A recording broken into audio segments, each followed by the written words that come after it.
এই রকমভাবেই পেঁয়াজ লঙ্কা রসুনকে ভেজে নিয়ে তারপরে কড়াইয়ে একটু টমেটোগুলোকে আধখানা করে কেটে নিয়ে ভেজে নিয়ে দুপিঠকে ভালো করে ভেজে নিতে হবে।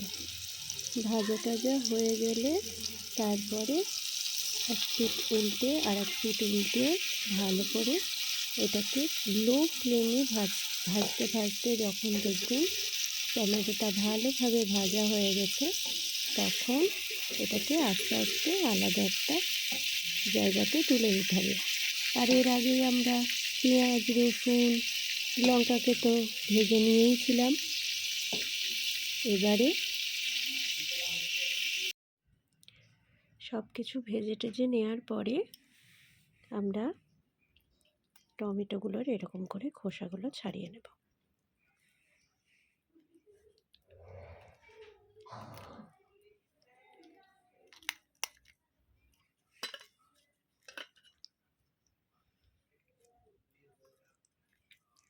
খোসাগুলো ছাড়িয়ে নিতে হবে।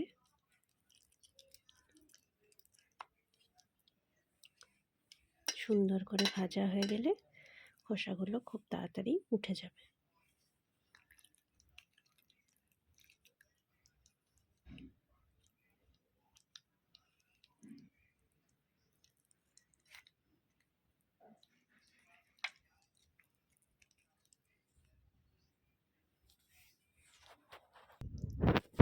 টমেটোগুলো ছাড়িয়ে নেওয়ার পরে এইটার মধ্যে একটু লঙ্কার গুঁড়ো, একটু গোলমরিচের গুঁড়ো, একটু সর্ষের তেল দিয়ে সুন্দর করে মেখে নিলেই আমাদের হয়ে গেল টমেটো ভর্তা।